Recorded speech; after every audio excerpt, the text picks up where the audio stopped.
I was 62 years old, retired from 28 years with the U.S. Forest Service, and every single morning, whether I wanted to or not, my eyes opened at 4:57 on the dot.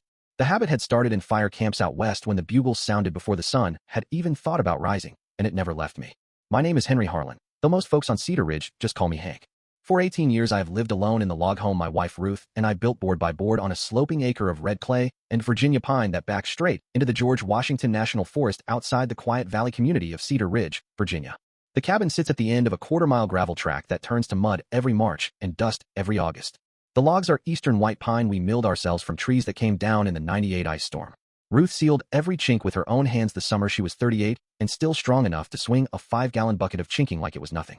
The front porch faces east, so the first light hits the rocking chairs we bought in Asheville on our 20th anniversary. Some mornings I still set 2 cups on the rail out of habit, then stand there like a fool until the steam from mine is the only one rising. The fence began the night a boar put his tusk through our deck railing.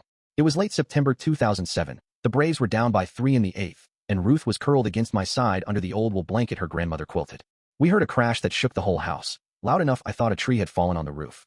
When we ran outside with flashlights, the railing was splintered into kindling, and a smear of blood ran down the support post like someone had dragged a paintbrush dipped in crimson.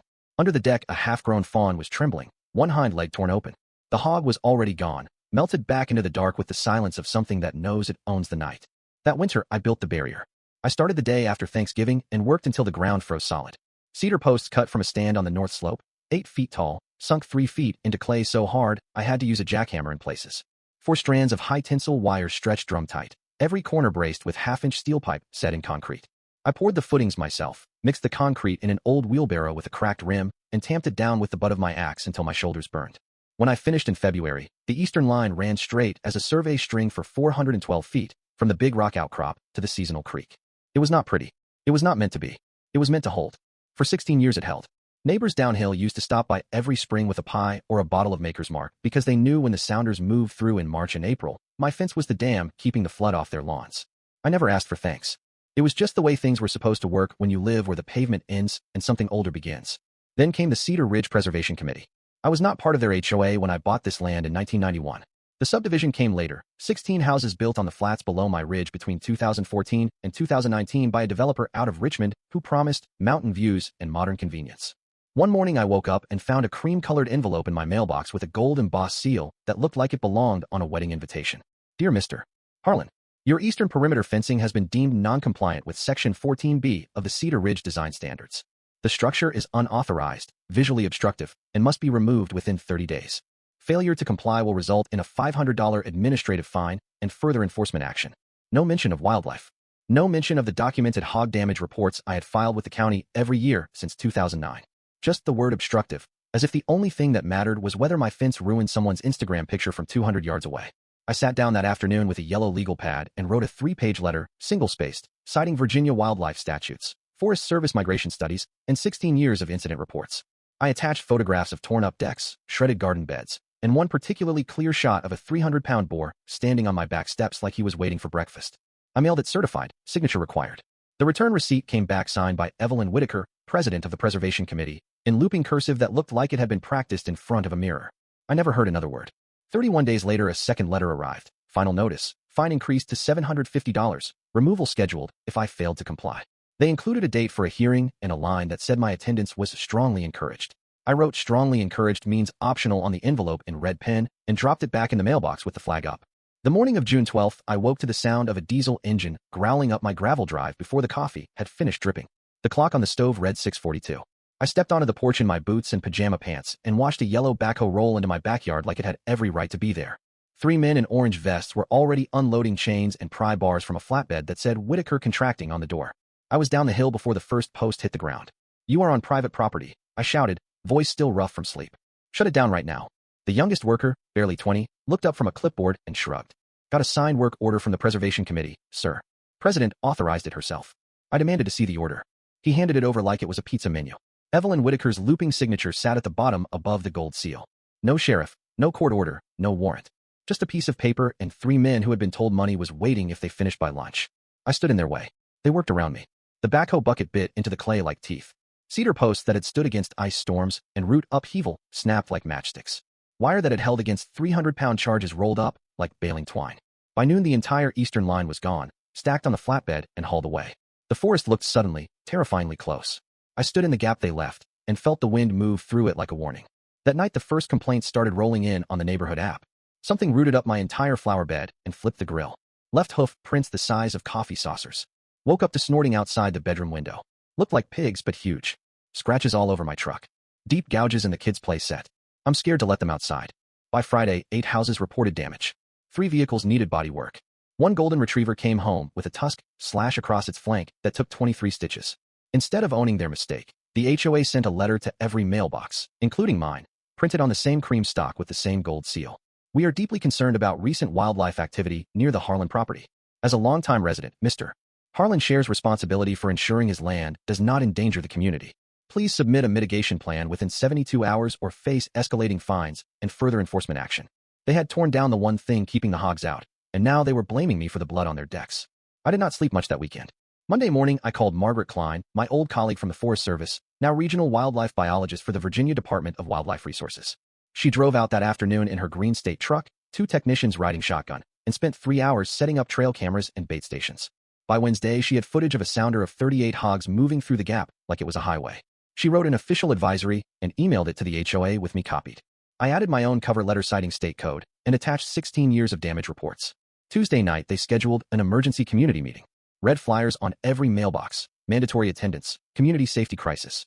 I had never spoken at one of their meetings, but I shaved, put on my cleanest flannel shirt, pinned my old Forest Service badge to the pocket, and walked down to the clubhouse. The room was standing room only. Folding chairs scraped across linoleum. Children sat on parents' laps. A sheriff's deputy stood at the door looking like he would rather be anywhere else. Evelyn Whitaker stood beneath a projector screen showing photographs of torn-up lawns, scratched cars, and one child's plastic slide snapped in half like a wishbone. She clicked to a slide titled Source of the Problem, and there was my property with a red circle around the missing fence. This crisis began when one resident refused to comply with basic design standards, she said, voice smooth as preacher oil. I waited until she finished. Then I walked to the front, laid a thick folder on the podium, and opened it. This photograph was taken 4 days before your contractors arrived. That is a sounder of 38 hogs at the tree line. This one was taken the day after you removed my fence. Same sounder, now in the Patterson backyard where their granddaughter plays. I let the room sit with that. I filed reports with Wildlife Services months ago. I warned you in writing 3 separate times. You ignored everyone. A woman in the back stood up, voice shaking. So what do we do now? I looked straight at Evelyn. You put it back. You pay for it. And you stop pretending this was about matching mailboxes. The room erupted. People were not angry at me anymore. They were angry at the board. 3 days later, a plain manila envelope appeared on my porch. No return address. Inside were photocopies of emails between Evelyn and a developer called Ridgeview Communities. They wanted my acre and 7 others for luxury cabins. My fence was the last obstacle. Evelyn was promised $40,000 per parcel she cleared.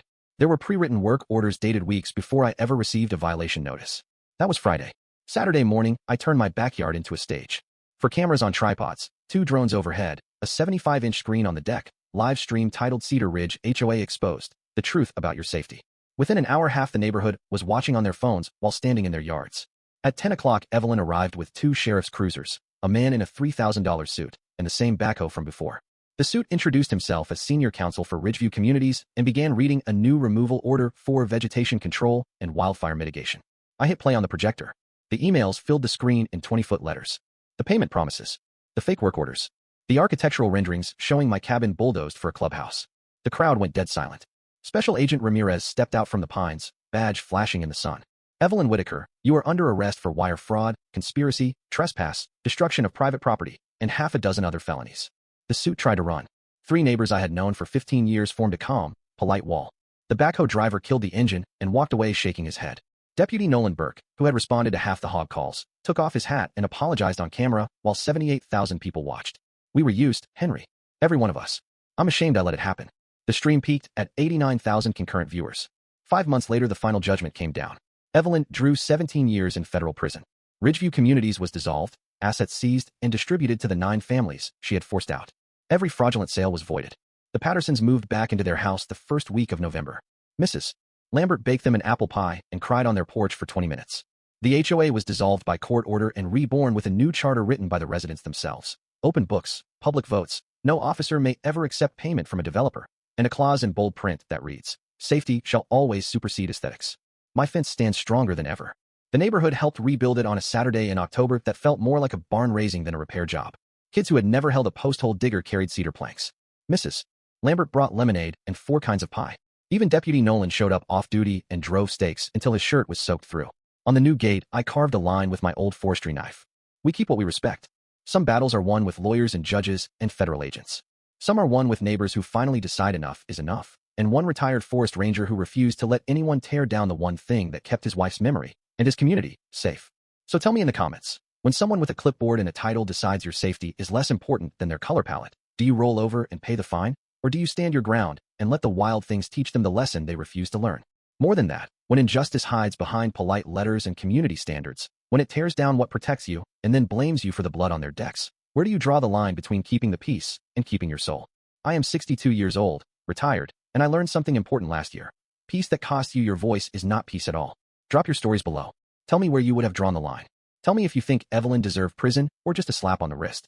Tell me how far you would go to protect what is yours. I read every single one, and I promise the good guys are still out there listening.